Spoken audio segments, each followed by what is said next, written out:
La 9e réunion du Conseil exécutif de la Fédération atlantique des agences de presse africaines, FAAPA, s'est déroulée à Abidjan, Côte d'Ivoire, du 3 au 5 octobre 2024. Cet événement a rassemblé des directeurs généraux, des journalistes et des experts des médias pour discuter des défis contemporains auxquels font face les agences de presse africaines, notamment l'intelligence artificielle et la désinformation.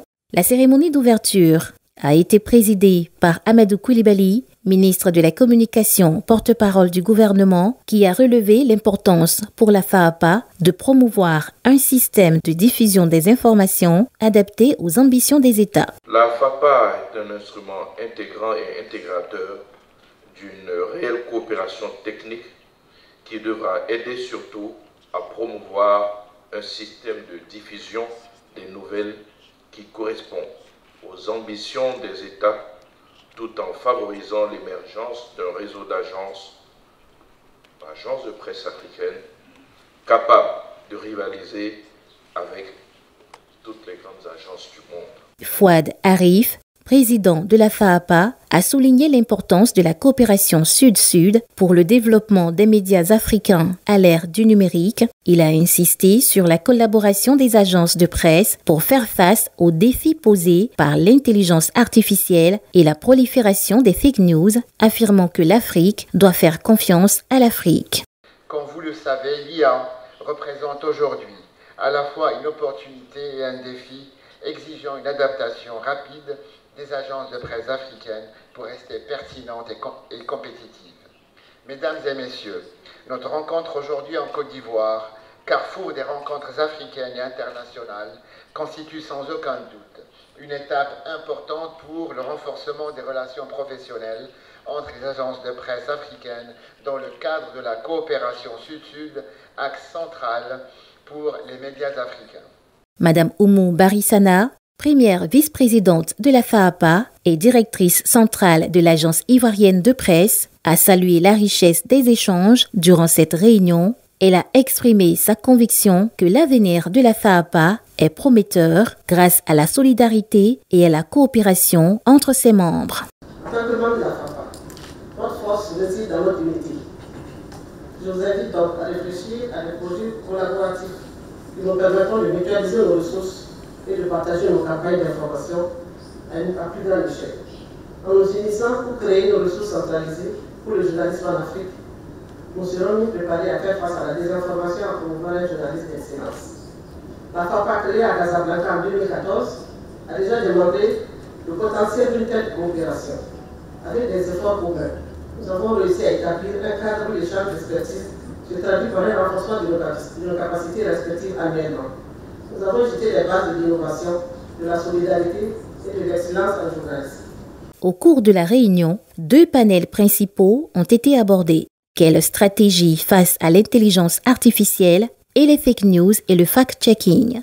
Les discussions ont mis en avant l'importance d'une approche collaborative pour lutter contre la désinformation avec l'élaboration d'une charte régissant l'utilisation de l'intelligence artificielle dans les agences de presse africaines.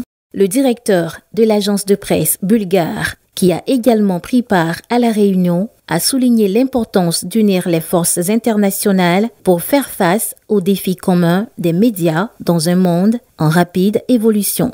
Il a proposé des échanges de bonnes pratiques entre les agences de presse africaines et européennes, renforçant ainsi les liens professionnels au-delà des frontières. L'intelligence artificielle ne peut pas remplacer la coopération humaine.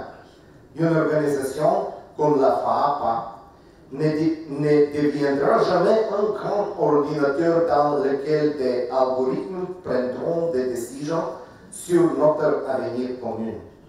Par conséquent, il vaut la peine de déployer des efforts pour développer cette plateforme de coopération humaine. Cette réunion a conclu sur des engagements forts pour l'avenir, notamment la nécessité de promouvoir l'excellence et l'innovation dans le traitement de l'information, ainsi que d'investir dans la formation des journalistes pour mieux répondre aux défis de la désinformation. Les prix FAAPA pour 2024 ont également été proclamés avec le prix FAAPA du meilleur article, dépêche, décroché par l'agence marocaine de presse, MAP, le prix FAAPA de la meilleure vidéo à l'agence ivoirienne de presse, AIP, et le prix FAAPA de la meilleure photo à l'agence de presse sénégalaise, APS. Ces prix seront remis lors de la 8e Assemblée générale de la FAAPA prévue en janvier prochain à Casablanca. Créée le 14 octobre 2014, la FAAPA s'est fixée pour objectif d'asseoir un partenariat stratégique et de développer des relations professionnelles entre les agences de presse.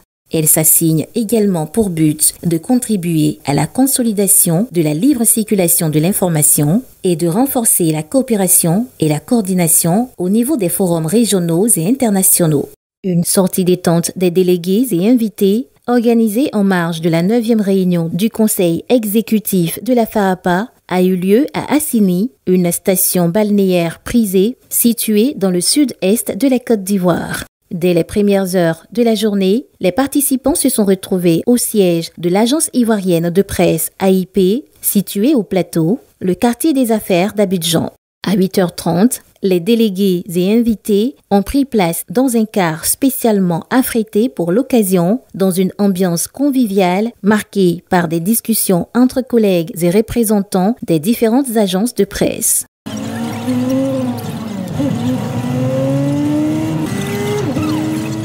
Une fois arrivé à Assini, la première activité de la journée a été un déjeuner convivial dans un restaurant situé au bord de la lagune, à l'espace Les Marines de Babiana. Ce moment a permis aux participants de se retrouver dans un cadre détendu, de discuter librement des journées précédentes et de renforcer les liens entre eux. Après le déjeuner, les délégués ont pris part à une excursion en bateau sur la lagune Abi, une vaste étendue d'eau qui sépare la terre ferme de l'océan Atlantique. Munis de gilets de sauvetage, ils ont embarqué à bord de plusieurs bateaux, découvrant ainsi les paysages lagunaires luxuriants. Cette balade a été un moment fort de la journée, offrant aux participants une pause apaisante après les instants de travaux de la réunion. Au terme de la balade en bateau, les délégués ont débarqué sur la plage Les Marines de Babiana pour profiter d'un après-midi de détente. Certains ont choisi de marcher le long de la plage, d'autres ont participé à des discussions plus détendues autour de thèmes variés, partageant leurs impressions sur la réunion et leur expérience personnelle au sein de la FAAPA.